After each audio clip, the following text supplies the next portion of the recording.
This went from a tutorial slash review to just being a review. I recorded this a while ago. This is a shell swapped Steam Deck, regular Steam Deck, with a shell from ExtremeRate. As far as just a shell swap goes, this was pretty difficult, but it really wasn't that hard. Like, I do feel like a lot of people can do this, but it is definitely not for everybody. Obviously, I've successfully completed this. And the reason why I'm deciding to make this a review and not include the full like walkthrough tutorial, whatever I want to call it, me putting it together part of the video in here is just because I think there are better tutorials out there. And while it would be nice to see my struggles for some of you, I think it would just make things worse and confuse a lot of people. And I think I'd rather just talk about it and tell you what I think about the shell as a whole. Now that I've had time to rewatch my struggles and also play with the shell for a while. First and foremost, I've worked with ExtremeRate a lot in the past. I'm also working on another video with the Switch 2 shells that just came out. Look for that on the main channel very soon. But I like their stuff. And there are a few like little things here and there with almost all of their shells that I don't like. But overall, they're pretty good shells. Like the plastic itself is high quality plastic. And that can be hard to come by sometimes. Not every manufacturer that makes third-party shells make good shells. A lot of them use crappy plastic, and ExtremeRate does not. Some people are not going to like their soft touch shells. I go back and forth on whether or not I like the soft touch shells. They can scratch easily. They're soft, you know? And when you have a print, it's not cool to have the print scratch. So I typically stay away from the soft touch shells. That's why I chose the hard shell here. And I wanted the clear shell to see through because I think see through plastic is pretty cool, especially on a lot of electronics. One thing that I'm like meh on with this shell in particular is that it's pretty glossy, so it's pretty grippy. It's not like super grippy, but you get some sweaty hands, you're gonna be sticking to this thing, which is like good and bad. For a portable thing, I don't think it's bad to have a little extra grip on an expensive giant PC handheld, but overall, you might not like the feel of this shell. It's not like the Switch 2 clear shell that I am working on. That has like a matte finish. I don't know why this doesn't have a matte finish, but I really like the ombre, the gradient of black to yellow Ghost Stealers. It's super sick. I think it does suck that we have to have this little sticker here to protect the plastic from warping because all of the heat is going to be coming from the fan right here. And it's actually led out this way through the exhaust and this way. All right, this might be intake actually, and this is exhaust, but this is to help protect the plastic. So yeah, you're supposed to install it. I almost didn't install it because I just like, I want to see all of it. But overall, the finished product, I love this. The one problem I had that is fine now is it might be a little hard to tell, but this has like full motion on the right bumper here on R1, but L1 has a lot less motion. So it's like it's fine because the button's still fully functional, but it doesn't feel the same as this and it kind of bothers me. Like I can still press it pretty much anywhere and it will register the button, but and like the triggers are fine too, but it is slightly annoying because it doesn't feel as good as it should, but ultimately it's fine. The reason why it's this way is because there's like some posts in here that one of the little tiny plastic posts broke off. I don't know how. Like there was no distinct point where I was like, I heard a snap or I did something wrong or whatever, but a little tiny post was broken. And so I had to like hold one of the boards, one of the PCBs, or maybe even one of the other plastic pieces in place as I was tightening the screws down so it would stay in the spot that it needs to because that post was like crucial to keep everything lined up. And it took me a couple of tries to get it because at first it just wasn't working at all, and I was really confused. I had to take it apart, and that's kind of a lot of the reason why I decided against keeping the video as a tutorial walkthrough slash whatever video, because just this one post somewhere in here screwed everything up, and then it just made the rest of the video kind of unbearable to watch. I got about halfway through editing the video. I'm like, okay, I can't do this anymore. I mentally could not get through the video without just hating it. So we're here now. But overall, other than this, it was fine. The part that I don't like about this shell swap is just the fact that the Steam Deck is a very complicated device on the inside. There were a lot of things, a lot of decisions that were made by Valve when designing the Steam Deck that I was like, why is it this way? Why are there screws here? Why is there this there? A lot of the design of the internals of the Steam Deck are great. And I love that this is one of the most repairable devices in a long time. But there are so many little screws in here that hold this like middle carriage in that are also not magnetic along here, that are super tiny, that were really annoying to remove and reinstall. And you have to remove that after you remove the screen. Like I can't, it's like a weird order of operations that I didn't enjoy, that overall, like it's just hard to remove this screen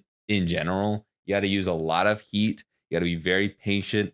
And then to like effectively re-secure it in any other shell, you have to fully remove all of the double-sided tape, and it took like an hour. It was way too long and way too much effort. And it's like, yeah, it's double-sided tape. That's going to happen anywhere. But I don't know. The whole thing took me like 3 hours to put together. And that's not ExtremeRate's fault. That lies in Valve. But at the same time, like there's a lot of complex parts to this thing. Like you got touchpads, sticks, buttons, buttons, buttons, buttons everywhere, buttons. You've got insane cooling that's going on in here. Like there's a lot going on with the Steam Deck. And I'm sure it's even more complicated for the Steam Deck OLED. But it just makes swapping out the shell so hard because you pretty much have to fully disassemble this thing. I was trying to do it from the perspective, knowing full well that I'm way late to the party on this, that I wanted to show it off in a way where you didn't have to completely disassemble it. I wanted to show where you could cut corners and stuff, because there's a lot of people who remove everything for their tutorial, and there's a lot of things that are unnecessary to remove when there's a giant piece from here to here where like you don't need to remove the battery and you don't need to remove this part in this piece or whatever. You just got to remove the carriage for it. And yeah, I'm probably getting way into the weeds here, but overall, it's a long and complicated process that doesn't require soldering as long as you don't accidentally rip any wires out or anything like that. You can do it all with a screwdriver, and you will need some sort of heat source to release the double-sided tape that holds the screen down. I used my heat gun. You could probably get away with a blow dryer, but yeah, it's cool. I love how this looks now. I don't regret doing it. Like playing Bayonetta on it the past couple days, it's been great. It took way too long and it was way too much effort, and it was super frustrating just having one little tiny piece of plastic break off that screws everything up. Not everything, screws up L1, but it's working now, so it doesn't really matter. I ultimately decided to not change out the buttons. These are the original touchpad cover things, Steam buttons, everything. All the buttons and sticks are original. Actually, the stick tops are original. The actual stick modules I replaced a long time ago when I reviewed the Steam Deck originally. I got some Hall Effect sticks for these that I didn't really need, but they were free and that I made a video on it. The only buttons that I had to use from the ExtremeRate buttons were these back buttons here, because the way that they do the back on the original Steam Deck is a little weird. So you kind of have to use the ExtremeRate buttons. And these are glossy like the shell, and it's just not my thing. I mean, like the ABXY and D-pad are glossy on the original Steam Deck buttons, anyways. But like, I'm glad that I stuck with the original triggers and bumpers and all this. The ones for the touchpads, the touchpad covers that came with mine, they weren't see-through, so ultimately it didn't matter. But the reason why I wanted to keep the original ones here is because the clear ones look awful. Every person I've seen that has swapped out these covers, it looks bad when they're clear because you can see the double-sided tape through it. Like, look at that. These things are huge, and it's obvious when there's a bubble or whatever in that touchpad. So from the get-go, I'm like, no, not replacing these. Plus, that would add, I don't know, at least another 15 minutes, maybe another 15 minutes or more per side. So it's like, no, I'm good. I'm good. I'll keep it with the original buttons just as is. Original buttons, membranes. I don't know if they include membranes for this, but yeah. At the end of the day, I love how this looks. I think it's like 40 bucks, maybe 30 bucks for the shell and everything. It was sent to me for free for review. Thank you, ExtremeRate, for sending this out, if I haven't said that already. But at the end of the day, with how annoying and complicated the internals of the Steam Deck are,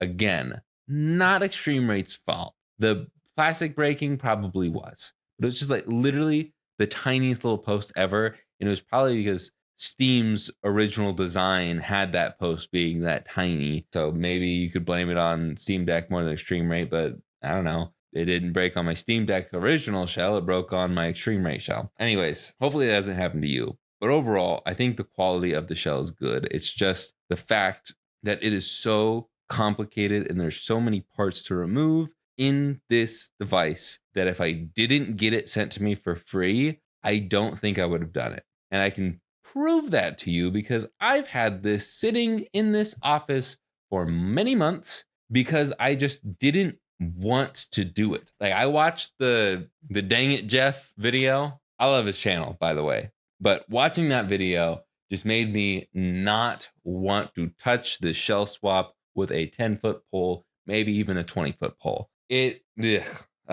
Like just the screen removal alone. I contemplated just maybe swapping out the back half and saying, screw it, I'm not touching the front half. But I think I'm glad that I faced my fears of doing the full shell swap. But maybe you also could just do the back half shell swap and be happy with it, you know? I don't know. It's really up to you. If you're new to all this, if this would be your first teardown of any device, I probably wouldn't recommend you do this one. I'd probably start with something smaller and easier, like a Game Boy or whatever. But if you've done this kind of thing before, if you like tinkering with electronics, maybe I'm making it sound worse than it really was, but it was a lot. It was a lot. And so I just want to warn people, hey, it's cool and you'll probably like the end result, assuming nothing goes awry. But be prepared for something to go awry and be prepared for this to be a multi-hour project, even if you don't want to swap anything but the front and back half shells. I will leave my link to the ExtremeRate stuff down below. I believe you can use code Jake to save 5 or 10%. I don't know. I haven't done anything with ExtremeRate in a while, so I don't exactly remember everything, but their links will be down below. Again, thank you, ExtremeRate, for sending this out. I'm excited to review the Switch 2 shells, which I've already done at the time of this recording. And bye.